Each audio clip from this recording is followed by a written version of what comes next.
I knew this guy. He'd been in a motorcycle accident and it really ruined him, and he was like a linesman, you know, working on the power, and he was working with someone who had Parkinson's disease, and they had complementary inadequacies, and so two of them could do the job of one person, and so they're out there fixing power lines in the freezing cold, despite the fact that one was 3/4 wrecked with a motorcycle accident and the other one had Parkinson's. It's like, that's how our civilization works. It's like there's all these ruined people out there. They've got problems like you can't believe.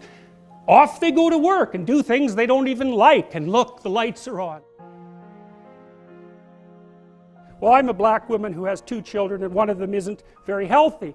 And then, well, I'm a Hispanic woman, and I have a genius son who doesn't have any money so that he can't go to university, and you know, I had a hell of a time getting across the border. It was really hard on me to get my citizenship. My husband is an alcoholic brute. It's like, well, yeah, that sucks too.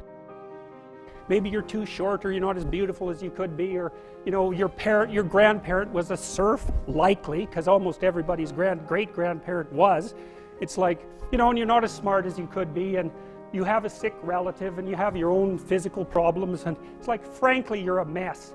And you're oppressed in every possible way, including your ancestry and your biology, and the entire sum of human history has conspired to produce victimized you with all your individual pathological problems. It's like, yes, true.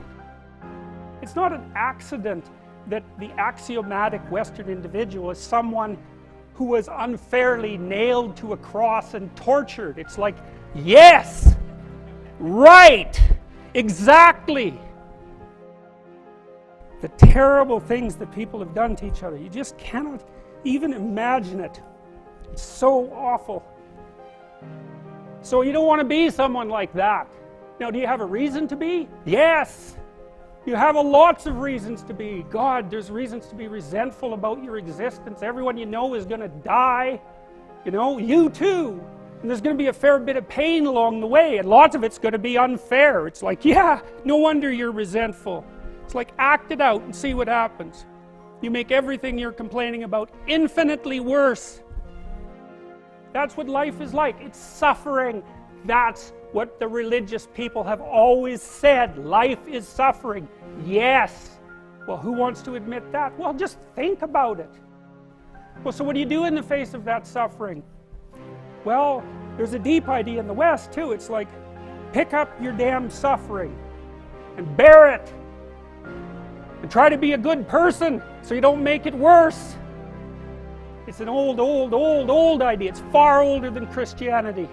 It's old. It's the oldest story of mankind. Start with yourself. What good are you? Get yourself together for Christ's sake, so that when your father dies, you're not whining away in a corner, and you can help plan the funeral, and you can stand up solidly so that people can rely on you. That's better. Don't be a damn victim. Of course you're a victim. Jesus, obviously. Put yourself together.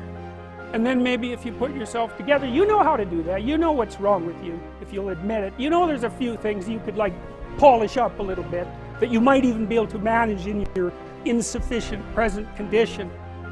Maybe you could bring your family together instead of having them be the hateful, spiteful, neurotic, infighting batch that you're like doomed to spend Christmas with. How do you overcome the suffering of life? Is be a better person. That's how you do it. Well, that's hard. It takes responsibility. You want to have a meaningful life? Everything you do matters. That's the definition of a meaningful life. But everything you do matters. You're going to have to carry that with you. You have to take on the fact that life is suffering. You have to put yourself together in the face of that. Well, that's hard. Christ, it's amazing people can even do it. Get yourself together. Transcend your suffering. See if you can be some kind of hero. Make the suffering in the world less. Well, that's the way forward, as far as I can tell, if there is any way forward.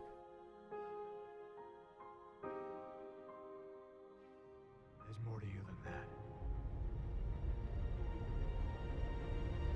Sorry to keep letting you down. Come with me. Save yourself. You don't owe these people anymore. You've given them everything. Not everything. Not yet.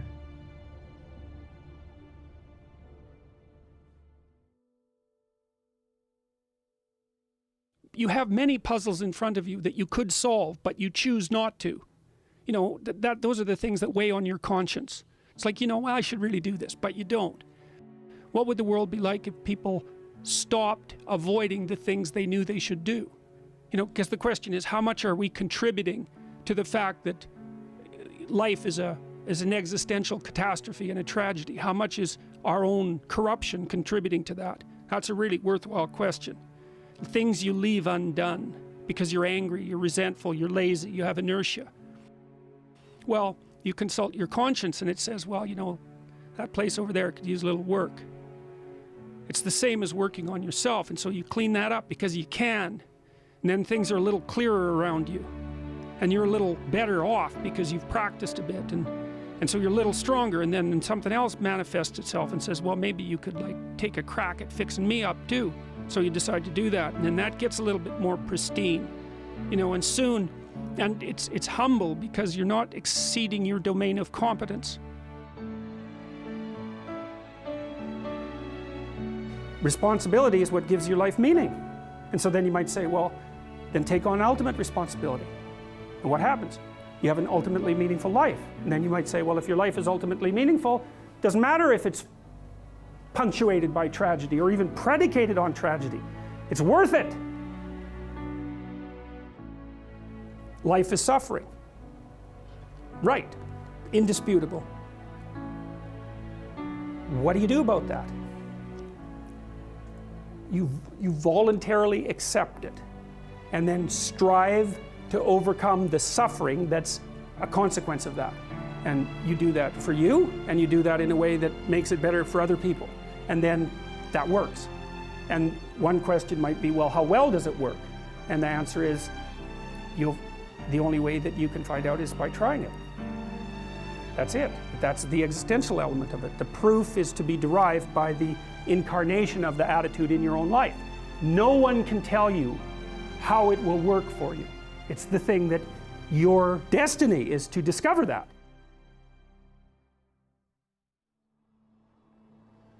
There was a dream that was Rome. It shall be realized. These are the wishes of Marcus Aurelius. Free the prisoners! Go!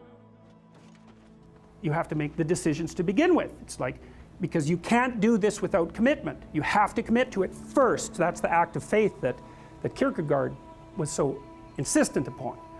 You have to say, I'm going to act as if being is good. I'm going to act as if truth is the pathway to enlightenment. I'm going to act as if I should pursue the deepest meaning possible in my life. And there's reasons to do none of those. They're real reasons. So it's really a decision. But you can't find out what the consequence of the decision is unless you make the decision. The other thing that's so interesting about being alive is that you're all in. No matter what you do, you're all in. This is going to kill you. So I think you might as well play the most magnificent game you can while you're waiting. Because do you have anything better to do? Really? Why not pick the best thing possible that you could do? Why not do that? Maybe you could justify your wretched existence to yourself that way. You know, people find such meaning in the responsibilities they adopt. It's like, how far could you take that? If you stopped wasting time, and if you stopped lying, and if you oriented yourself to the highest possible good that you could conceive of, and you committed to that, how much good could you do? Well, I would say, why don't you find out? You should find out. You don't have anything better to do, and there's nothing in it, as far as I've been able to tell, there's nothing in it but good. All you have to do is give up your resentment and your hatred. I know that's a hard thing to give up, because you have plenty of reason for it. It's the answer to the problem of humanity is the integrity of the individual. That's the answer.